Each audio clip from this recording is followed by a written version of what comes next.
Eu sou o Daniel. Eu sou a Ana. Eu sou o Carlos. E hoje estamos aqui para falar não de um board game, não de dois board games, mas de uma catrafada deles. Catrefada relativa, pois depende sempre do conceito do que é catrefada para muita gente. Mas estamos aqui para discutir os jogos que jogámos durante o evento que nós batizámos de Geekend.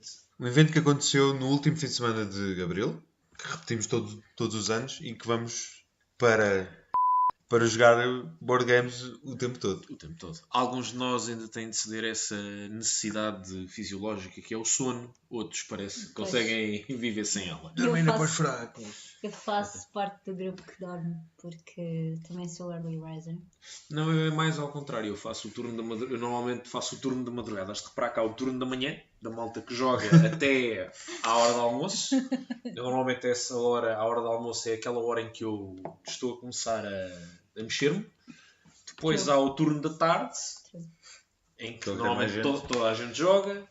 Depois tens ali o turno da noite. O início da noite.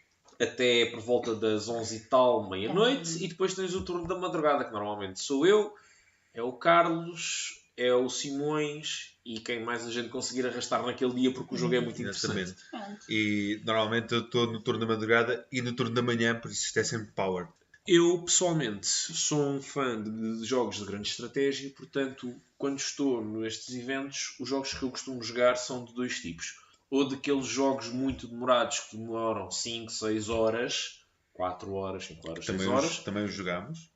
Ou então, como está quase em cima da hora da refeição, tem de ir jogar qualquer coisa rapidinha, tipo 10 minutos, meia hora. Portanto, é 8,80. É um bocado. É muito pouco frequente eu jogar jogos assim de duração intermédia. Tanto que se tu leres, nós temos aqui à nossa frente uma lista com todos os jogos que nós jogámos. E se eu for aqui a assinalar os jogos que eu joguei, eu fui das pessoas que joguei menos. Assim, entre nós os três? 3, 4, não, ou a malta toda? Nós, assim, supostamente, a lista que temos aqui das 7 pessoas do especulatório está perto dos 30 jogos. Exatamente. E não está claramente completa. Exato. Se bem é capaz de não faltar muito, sabes? Porque porque houve bastante overlap. Sim, era isso que eu ia dizer. Somente nós os dois jogámos muita coisa em conjunto. Eu reparei que não houve um único jogo que eu tenha jogado que não tenha jogado com outra pessoa do especulatório, curiosamente. Isto é teaming up, claramente. Mas não é difícil, estávamos lá 7. Sim. 7 em 18 é bastante provável que jogues com outra pessoa do especulatório. Sim. Mas não houve um único jogo que eu não jogasse com outra. Eu acho que, sobretudo, aqui a vantagem do Geekend é que nos permite experimentar novos jogos demorados. Sim. E para jogar jogos que tu jogas uma vez e depois queres jogar outra vez, mas nem sempre tens certeza que funciona. Portanto, existe aqui uma grande mix entre jogos rápidos, jogos lentos, jogos. Pois, mas eu tendencialmente. Sim, é verdade, mas eu tendencialmente caio no extremo superior da duração dos jogos. Como, por exemplo, Fortune and Glory. Fortune and Glory, que nos demorou 4 ou 5 horas. Um bocadinho menos, acho eu. Acho que foi mais perto das 3. Até porque a gente, para o fim, já estávamos do... despacha-mas é isso, não quero saber. Bora, porque sim. Dormir. Sim, e porque já estava a chegar às 5 da manhã, já estava a começar um bocado ridículo. Joguei Firefly The Game. Outro também que durou... Lá está, foi outra madrugada, noite fora. Joguei o Empires of the Void, desistimos às 4 da manhã. Exato, deixámos a meio e dissemos, então depois a gente amanhã continua e depois, pronto, como o Bim não faz parte do turno da manhã, tivemos que arrumar o jogo para podermos almoçar e pronto, esse ficou a meio, há de ser acabado um dia destes. Também alternaram com jogos curtos, por exemplo o Fuse, que tem literalmente o tempo contado. Fuse tem tempo de contacto? 5 minutos? 10 minutos. 10 minutos. 10 minutos. Estamos a empilhar dados para fazer diffuse a bombas. É muito bom. E muito estressante. Sim, stress. Especialmente quando as pessoas têm que escolher a próxima carta e não se conseguem decidir. E é qualquer uma, não interessa, têm que escolher. Escolhe a carta, graça. Exatamente. Eu ia dizer que tu estavas traumatizado com um jogador em particular. Não ia mencionar nomes. Não, percebeu. São 10 minutos muito intensos. Não são para pessoas com problemas de indecisão. Não são para pessoas daltónicas, porque a cor de facto é um problema. Não estou a comentar com uma certa... Não estou a fazer comentários para uma certa pessoa que não está por aqui. Mas é um jogo... Não, ia dizer que é um jogo... Eu acho que é um jogo, apesar de tudo, para quem gosta assim de jogos intensos, mas rápidos, acho que é um jogo interessante. Envolve bastante comunicação entre a equipa. Exatamente. Outro jogo que eu achei também tem muita piada assim nestes assim curtos é o Magic Maze, que é... Também tem tempo contado. Sim. Que é X, porque tem uma ampulheta e a gente não tem bem certeza quanto tempo é que a ampulheta tem, mas tem X. Sim, parece-me ótimo, mas é verdade. E é extremamente intenso porque tu não se pode dizer uma única palavra. Tens de comunicar com as outras pessoas por... Exato. É um jogo em que temos que fazer com que vários personagens naveguem por um labirinto, obrigado. Com a particularidade de que cada jogador consegue mover as personagens numa direção. Ou seja, um jogador não consegue mover a personagem em todas as direções.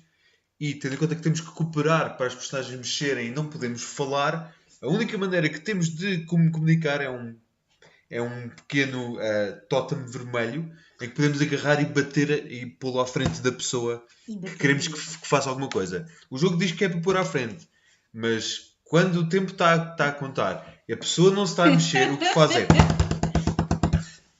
Até a pessoa fazer qualquer coisa, é um jogo extremamente passivo-agressivo.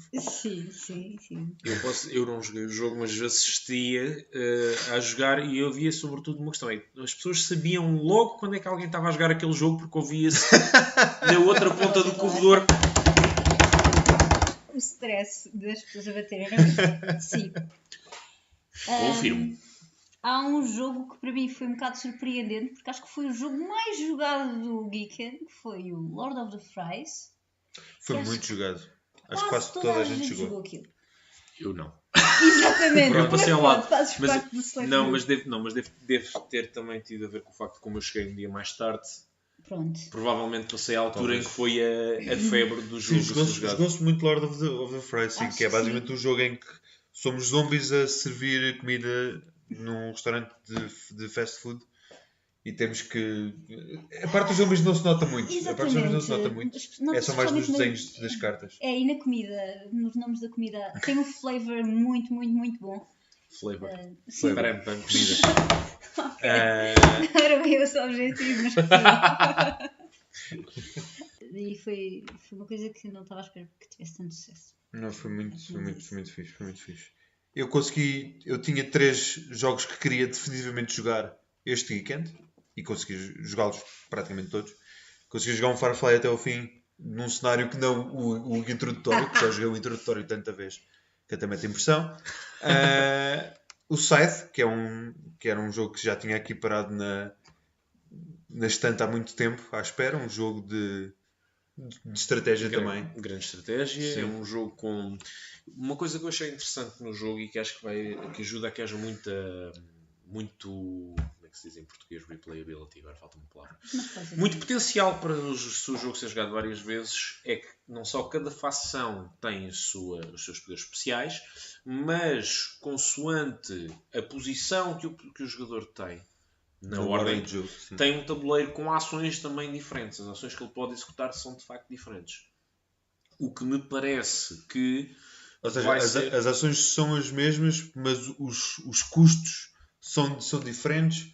A maneira que podemos reduzir os custos delas também muda. E as combinações de ações que podes fazer de cada vez também são diferentes. O que leva a que uma estratégia possa não parecer...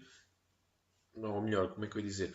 Uma estratégia que cada combinação há de levar cada facção a movimentar-se de forma diferente. Sim. As fações têm claramente uma tendência para jogar de certa forma, mas consoante a tua posição na ordem de jogo vai mudar completamente a tua estratégia. Jogámos uma vez também, vamos jogar mais vezes para ver se de facto se verifica. Sim. A única coisa que eu acho que o jogo possa ter e que possa ser uma barreira de entrada é que, como há muitas opções possíveis em muitas alturas, um jogador que não esteja habituado a jogar jogos de grande estratégia pode sentir-se um bocado intimidado ou ter a paralisia da escolha de oh meu Deus, o que é que eu faço agora? Exatamente. Eu gosto, e nesse aspecto os criadores do jogo tiveram bem, em que eles têm uma pequena folhinha do género. Então agora é o primeiro turno, o que é que tu deves tentar fazer? No segundo turno, o que é que tu deves tentar fazer? No terceiro também, no quarto também, e por aí adiante, e por aí adiante. O terceiro jogo que eu queria definitivamente ter jogado foi o Empires of the Void, que também tem uma barreira de entrada um bocado crítica. Ou seja, há muita coisa para se explicar para se começar a jogar aquilo bem. Mas eu não achei o jogo tão exigente da parte do jogador de tomar as decisões. Eu acho que as decisões são mais intuitivas em cada altura, porque tu tens aquela limitação de que, como há um jogador que está a fazer uma coisa, as tuas opções são menores. Ou tu segues o que ele está a fazer, ou então fazes uma coisa. Exato, porque basicamente o jogador ativo, chamemos-lhe assim, escolhe qual é a ação que toda a gente vai fazer nesse turno, e os outros ou escolhem seguir o que ele faz e fazer a mesma ação, que normalmente acontece, ou então têm que gastar dinheiro para fazer uma ação diferente, o que a maior parte das vezes leva a que as pessoas não queiram fazer isso, porque têm que estar a gastar recursos para mudar, e quase sempre é raro não te dar jeito de fazer a ação que os jogadores estão a escolher. Ou é raro o custo compensar. Eu acho que é até mais também. É raro o custo que tu tens de pagar extra para fazer uma coisa diferente, compensar-te aquilo que tu vais ganhar. O jogo tem um setup um bocadinho grande, é verdade, mas eu acho que depois torna-se razoavelmente fácil da pessoa ir aquilo depois já estava fluido. Tínhamos uma pessoa a jogar connosco. A única pessoa que não era do especulatório que estava a jogar connosco. Que não é... Ou seja, não joga tanto como nós, ou tão regularmente, digamos assim, como nós. E ao início notava-se que ele estava assim um bocado... Não sabia bem o que é que havia de fazer, mas depois chegou a uma altura que ele engrenou e aquilo começou a andar. Ou seja, a barreira de entrada é um bocadinho elevada, mas quando se passa a barreira, depois é smooth sailing. Sim, e é um jogo claramente para fãs de... Tal como o Scythe é para pessoas que gostam de diesel punk, o Empires of the Void é claramente para quem gosta de sci-fi, porque ele tem sim, mesmo sci-fi a sério, sim. Sim, e é muito... É exploração espacial, visitar planetas... diplomacia ao conquistar. Exatamente, tem a parte gira que normalmente não se vê nestes tipos de jogos, que é a opção fortemente diplomática. Sim. Ou quase sempre... Consegues fazer quase o jogo todo só pela opção diplomática. Sim. Que é interessante. Os jogos de grande strategy, os board games de grande strategy tendem a ser de porrada, basicamente. Andar aos tiros uns aos outros, ou com a espadeirada se for medieval. Este não, tem também a opção diplomática, que é fixe. Jogámos, e acho que aqui jogámos todos, o Betrayal at Baldur's Gate. Sim, claramente. Que é provavelmente o único jogo de duração intermédia que eu joguei. Betrayal at Baldur's Gate, para quem conhece, Betrayal at the House on the Hill é uma transplantação da mecânica, ou de boa parte das mecânicas do Betrayal at the House on the Hill para Baldur's Gate, um setting dos mais conhecidos do universo de Dungeons & Dragons, onde somos heróis que estão a ter aventuras na cidade. Já não tem tanto um flavor de terror, embora... Sim, tem sempre um mas bocadinho curiosamente, de achei um flavor mais inesperado.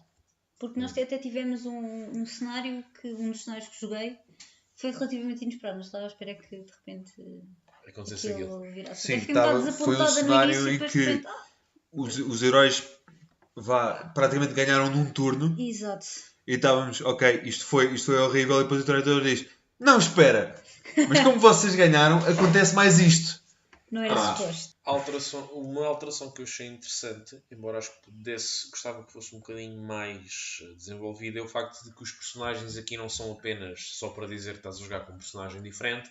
Eles de facto têm poderes diferentes consoante a raça e sobretudo a classe que têm. Exatamente. O que eu só tenho pena, lá está, é que acho que os poderes, apesar de tudo, têm pouca influência no jogo.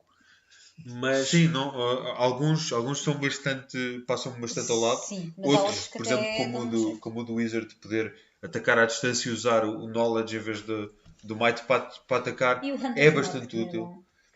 O Hunter's Mark do Ranger, sim. Inesperadamente, eu não dava nada, mas pela habilidade, mas tornou-se bastante relevante. A habilidade do Paladino de fazer skip à primeira casa de evento que apanha e poder ir para outra para procurar uma coisa um bocadinho melhor do que o evento. Eu não dava nada por ela, mas é super útil. Exato. Pelo menos na exploração inicial. Tentar apanhar mais omens e mais itens e não tanto eventos. Atenção, se algum dia decidirem jogar Betrayal at the Baldur's Gate, as regras do Omen são bastante diferentes. Lembras com atenção, Cuidado. nós temos um erro a contra isso. Eu neste weekend não experimentei assim tantos jogos quanto isso. Gostava de ter experimentado mais, mas um dos que experimentei foi Dinosaur Island. E eu agora vou alienar os dois. Sim, nessa altura nós estávamos a jogar Scythe. Exatamente. Sim, enquanto vocês estavam a jogar Dinosaur Mas Island. o resto das 4 pessoas do especulatório estavam a jogar Dinosaur Island. Não, aliás, uma delas não estava a fazer DMing. Estava a dar apoio. Foi a pessoa que leu as regras e estava a guiar os outros. O jogo é relativamente simples, falando depois no final, quando se entra basta jogar um turno. Portanto, a entrada no jogo é relativamente fácil. Se joga um turno e a seguir já sabem a mecânica da coisa. Aquilo basicamente é gerir um parque jurássico. E está bem engraçado. Está engraçado, temos que... principalmente quando se cria dinossauros. Portanto, mistura-se só DM e tens lá dinossauros a aparecer. Eu estou a começar a ter flashbacks para o Jurassic World. Não façam caso. Eu vou estar aqui um bocadinho. Não, mas valeu a pena, gostei muito. Aquilo é bastante fluido e demora um bocadinho para quem ainda não tem assim uma grande estica em jogos em que é preciso fazer worker placement. Que aquilo é ligeiramente worker placement. Ok. Mas pronto, não é... É bastante divertido. Dá para ainda tirar umas belas risadas daquilo. E quem nos estiver a ouvir deve pensar estes cromos só jogam jogos complicados. Não. Também não foi o caso. Por exemplo, jogo. Outro jogo que eu joguei foi o Lotus, que é um jogo bestialmente simples. É um jogo muito zen, em que tens de colocar pétalas em flores e fazer a maior quantidade de flores possível. É um jogo que se joga em meia hora. É um jogo super simples. E que qualquer pessoa a partir dos 8 anos de idade, acho que eu consegue jogar aquilo.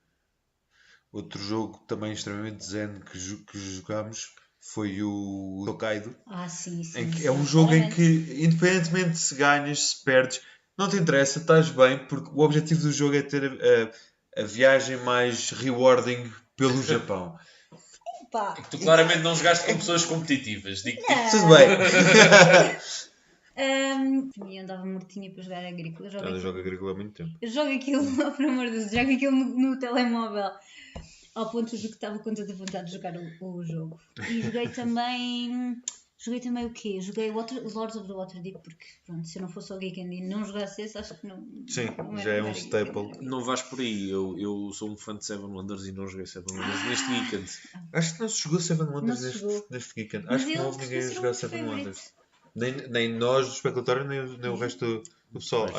Mas por acaso normalmente joga-se tipo 3 ou 4 Seven Wonders durante o weekend. É porque dá para muita gente e é também se joga tipo em meia hora. Exatamente, é relativamente rápido. Um jogo, no entanto, que também é um clássico e que eu joguei foi o Star Realms. E esse também é um staple de todos. Star Realms é provavelmente sempre o jogo mais jogado em todos os weekends. Até porque nós temos pessoas que praticamente só jogam Star Realms. É verdade.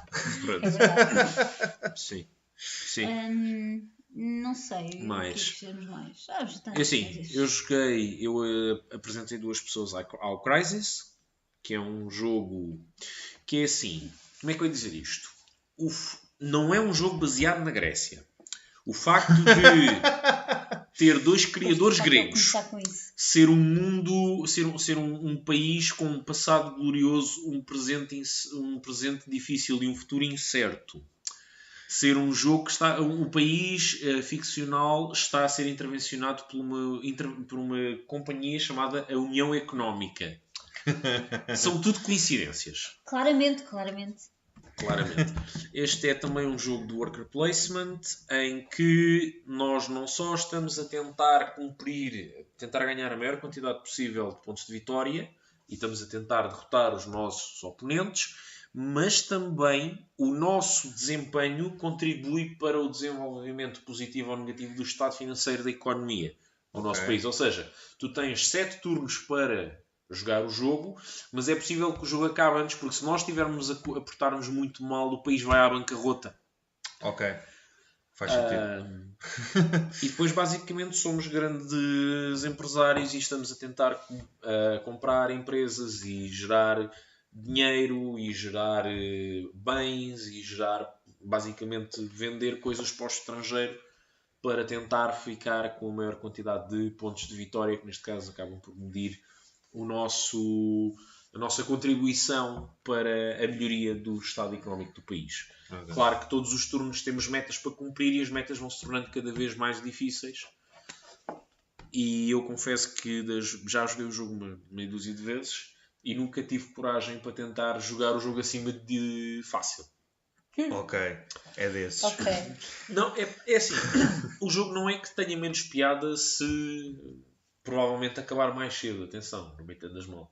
Mas é mais Sim. Só que é uma situação de, como quase sempre eu joguei com pessoas novas, não queria propriamente que as pessoas... E uma coisa que por acaso acontece frequentemente, por acaso desta vez não aconteceu, é a pessoa que nos primeiros turnos mais está a arrastar a economia para baixo é quem no fim depois dispara e ganha o jogo. Portanto, o ideal é termos de estar sempre ali rasteirinhos. É uma lição de vida para o mundo real. Por muito mal que isto esteja, isto vai melhorar. Pode demorar ainda muitos turnos. Exato. Muitos turnos, a.k.a. muitas décadas. Eu também joguei Multi-Universum, que é um jogo relativamente pequeno e relativamente simples também. E é um jogo português. Sim, muito interessante. É um jogo português e com uma arte fantástica e com uma mecânica bastante engraçada. Não é que não seja muito diferente, mas é... Tens a cena gira de que andas literalmente à roda. E, ou seja, o teu personagem é de certa forma worker placement, pode-se dizer, mas tu só podes mexer o teu worker para uma localização adjacente. Ou seja, não, tens que, se queres ir para uma localização mais longe, tens que ir planeando os teus turnos de maneira que consigas lá chegar. Exatamente. E isso, pronto, tem uma cena mais engraçada. Normalmente o worker placement é vais para onde bem entendes. Este tem essa diferença. E sim, a arte é fantástica. É qualquer coisa. Também joguei Ancestry, que eu acho que nenhum de vocês jogou. Não. Que também é um jogo relativamente... É muito simpático. É mais um jogo dos Titans, que já falámos aqui antes, neste podcast, nos jogos dos Titans. E é aquilo que diz o nome, basicamente criar uma árvore genealógica e desde que não se importem entre filiações entre irmãos e casamentos entre tudo conseguir dar bebés. Árvores genealógicas de rednecks, é isso? Exatamente. Okay. Ou famílias reais europeias no século XVII. O único objetivo do jogo é que conseguiste ter a família com mais gente e que tenha tudo a mesma linhagem. Uma linhagem mais comprida, vá para assim dizer. Ok. Portanto, não interessa se casar irmãos com irmãos, irmãs com irmãs.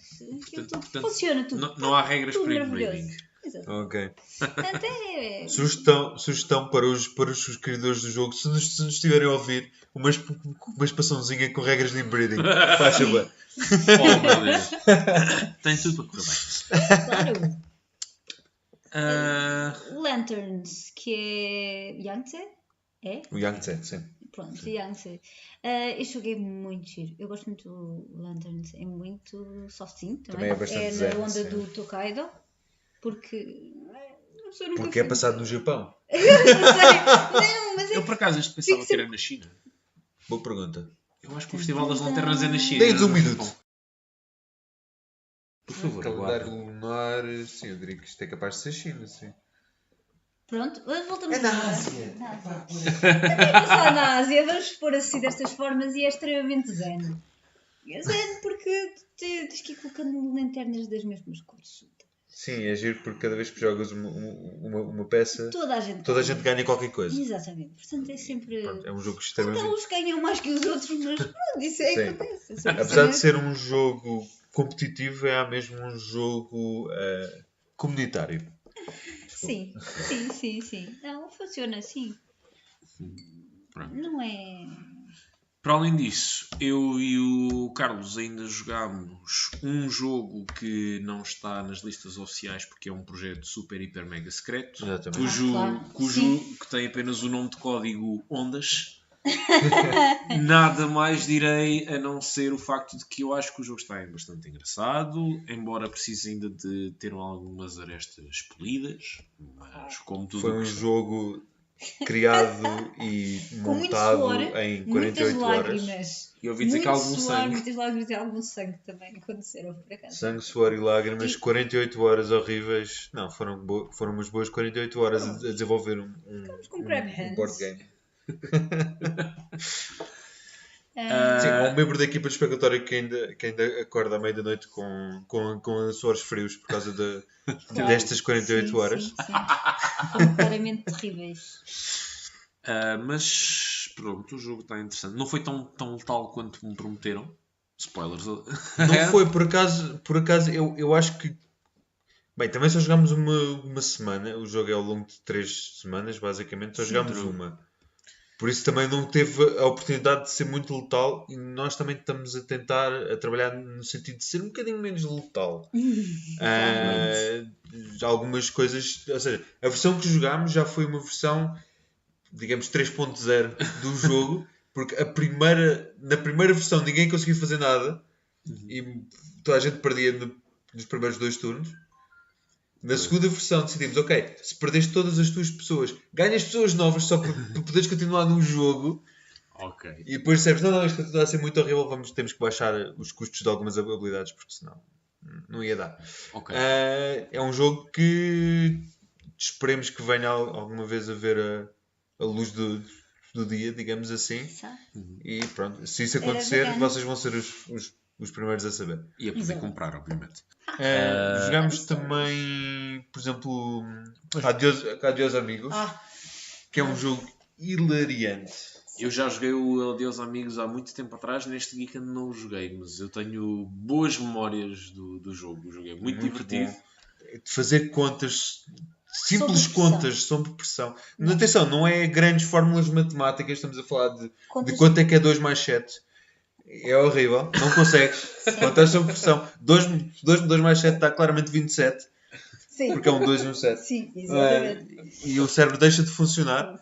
E é frantic. Ao ponto de tu não conseguires fazer pontos nenhuns. Como já É assim, depende de com quem estiveres a jogar, mas sim. Eu acho que é um jogo que tem uma vantagem, que é tu podes pôr crianças de 5 anos ou 6 anos. 6 é um bocadinho mais. Tem que saber fazer contas. 7, 8 anos já consegues pôr as crianças Claramente. e vai ser tão divertido para eles como vai ser para ti continuar a jogar, sobretudo as partes em que tu tens de gritar dinamite! E contar até 10. Sim, e não joguem vocês, adultos, contra crianças e depois ganhem esmagadoramente e depois comecem a gozar com É elas. extremamente desagradável. Sim. Não sei o que é que será pior. Será que é pior tu gozares com a criança ou a criança ganhar-te e gozar com Boa questão. Já pensaste nisso? Isso é um bocado... Não, vamos por aí, por favor. Nós também jogámos Time Stories. Que eu não sei quem é que daqui jogou. Tu jogaste? Não, eu não joguei o Professor. Eu já joguei Time Stories, mas não não aqui e não aquela. Sim, nós já falámos do Time Stories original. Esta era a segunda. Sim, jogou-se uma expansão, Prophecy of Dragons. Pronto. E continua a ser tão fixe como o outro.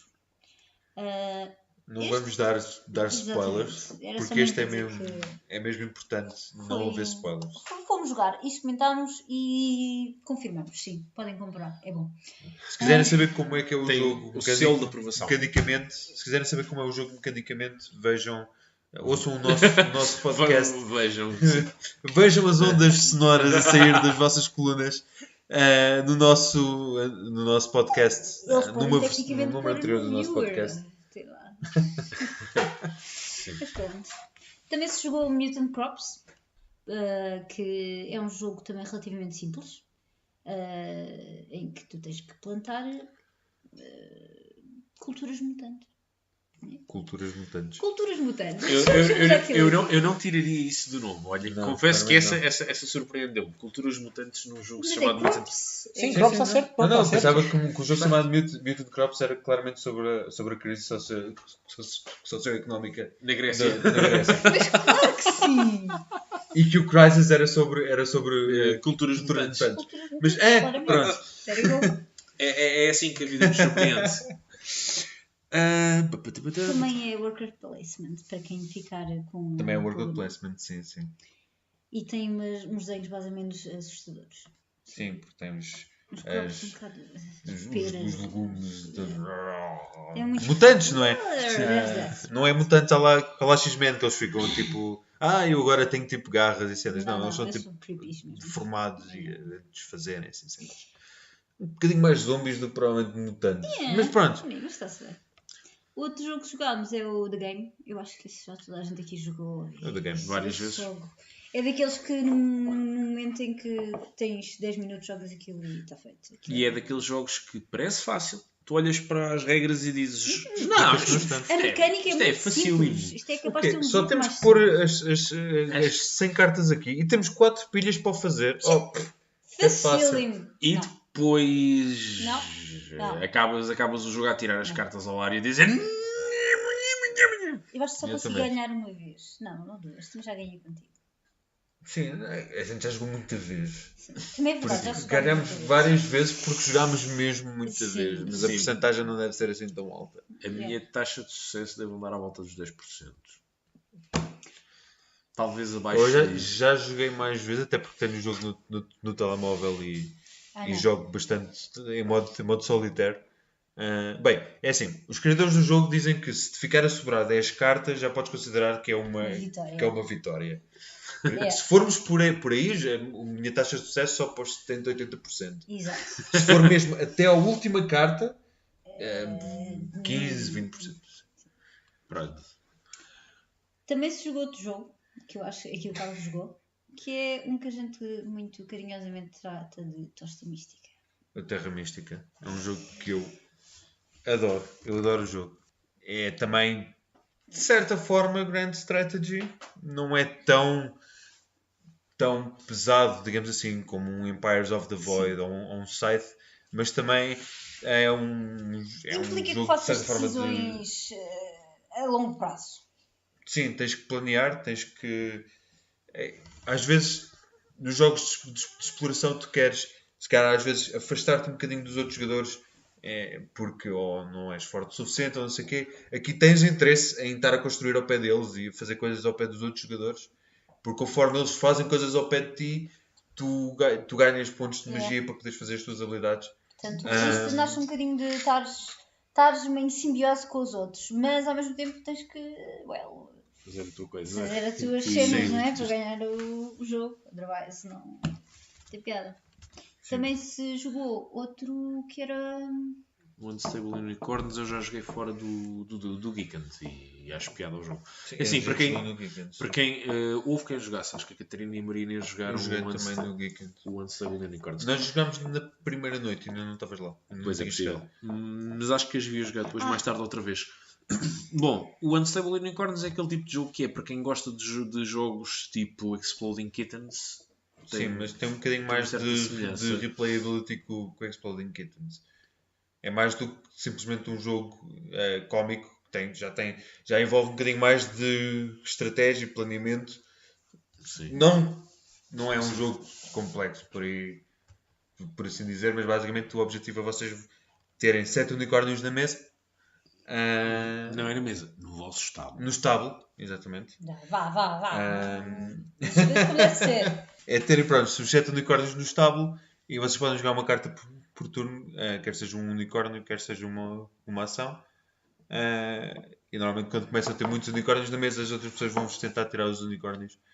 Em teoria, isto se calhar com com pessoas menos experientes, acho que o tempo que eles dizem de jogo, acho que é 20 minutos ou meia hora, é capaz de ser verdade. Nós quando jogámos, acho que tivemos 2 horas de volta disto. Porque começou-te a dar o mesmo problema que eu tenho nos meus jogos, com o meu grupo, que é a malta, quando começa a põe o capacete da estratégia, então antes de tomar cada decisão Não, fica... nem é por aí, é porque ninguém conseguia passar dos 5 unicórnios. Porque assim que alguém tentava fazer um bocadinho mais qualquer coisa, toda a gente lhe caía em cima e não, vais para a fossa como nós todos. Jogas com 4 unicórnios e gostas. É um jogo um bocado vicioso, aparentemente. Sim. Claramente essas pessoas não deviam jogar Munchkin. É o mesmo tipo de Munchkin que também demoramos horas. Sim. Lembrei-me de um jogo, por acaso não pus aí na lista, que é dos mesmos criadores do Munchkin, que é o Shegeek, que eu estive a jogar no... Shegeek, sim. Que eu estive a jogar um dos primeiros jogos do Steve Jackson Studios. Acho que sim. Steve Jackson Games, que são os mesmos criadores do Munchkin e de outros que agora não me lembro. Cheguei, confesso que não me lembro, mas eu sei que eles têm um catálogo grande para além do Munchkin, que tem tipo 152 variantes e 333 expansões. Cheguei, que é basicamente um jogo em que nós somos estudantes universitários e estamos a tentar fazer nenhum da forma mais estilosa possível. Exato. Enquanto tentamos equilibrar o tempo disponível, o dinheiro que temos e sobre como é que devemos de fazer o menos possível. Exatamente. Tentando. O jogo não tem mecânicas muito, como é que eu dizer, elaboradas, não são muito sofisticadas, mas tem o seu quê de estratégia e tem o seu quê de piada, mas o maior divertimento do jogo, pelo menos para mim, vem de ver a quantidade de referências à cultura slacker. Sim. Como entre outras coisas, vocês ganham pontos porque vão comprar noodles ou porque ficam a ver televisão, a ver gatos, e vocês se estiverem a derreter no sofá como um gato também ganham pontos e coisas dessas. O que é que se jogou aí mais? O Kevin? Quem é que jogou Kevin? Eu joguei Kevin. Eu joguei Kevin e não fiquei convencido com o jogo. Eu gostei. Mas também correu-me incrivelmente mal. Eu adotei uma estratégia que na minha cabeça isto é mesmo bué da fixe e nos turnos em que eu conseguia fazer coisas era fantástico. Era fantástico. O problema era os outros turnos. Eu, por acaso, bem, mas eu também... Quem é que ganhou? Eu ou a Inês? Por acaso não sei, acho que é capaz de ter sido Inês. Não me lembro. Não interessa. Mas sim, mas assim com um landslide de pontos em relação a mim, que era uma coisa estúpida. Mas eu achei piada a cena de teres a cava a cair para todos os efeitos e aquele final. A caverna, perdão. Teres a caverna a cair sobre a tua cabeça e a fazer cave-in, exatamente. E peço desculpa a cabo. Tem umas mecânicas engraçadas. Eu não sei se foi por me ter escorrido. Não foi só tipo, perdi por isso não gosto. Não, correu-me mesmo mal. Senti que não estava, ou senti que não consegui fazer as coisas que deveria ter feito. E não por não sabia jogar ou não sabia a estratégia, mas porque senti que não tinha o espaço para o fazer, ou a oportunidade de o fazer. É um jogo que vou ter que dar uma nova oportunidade, porque não desisto assim de um jogo, mas na primeira volta não me disse grande coisa. Não sei, outro que se jogou foi o Tour of the Seas, que é um oldie também, mas muito bom. Sim. É sempre bastante simpático de jogar, na sua generalidade. Sim. O of the Seas é mais giro do que o Tesouro original. Sim. O Tesouro original é demasiado simplista. Mais ainda do que por exemplo, um Lotus ou assim. O Tesouro é mesmo... Acho que é praticamente brainless. Não me chama. O Tesouro of the Seas, com a adição dos dragões a espalhar o caos, dá um sentido de urgência muito maior às tuas jogadas e mais relevância àquilo que fazes. Acho que se torna mais giro. Também se jogou Fotossíntese, que não está aqui nesta lista, e que não foram outros membros do Especulatório que jogaram, mas que eu já joguei e que achei extremamente interessante. Porque fotossíntese está-se basicamente a plantar árvores. E para quem pense que isto é um jogo extremamente... plantar árvores... Eu garanto-vos que exige uma grande ciência para andar a fugir das sombras das outras pessoas. É o que eu vos tenho a dizer. Pois, É andar para a fazer fugir das sombras. fotossíntese precisas de luz. Exatamente. E a certa altura não há espaço suficiente. Portanto, E coisas más começam a acontecer entre os jogadores. Perdi pontos. Pronto. E não conseguiste fazer crescer árvores. Não dá jeito. E pronto, com estes jogos, Sim, provavelmente ainda há mais jogos. com muitos outros jogos ainda que jogámos e que se estivéssemos aqui para falar, vocês iam se fartar de nós rápido e iam parar o podcast anyway por esta altura. Por isso, pronto, isto foi o Weekend. Bora jogar?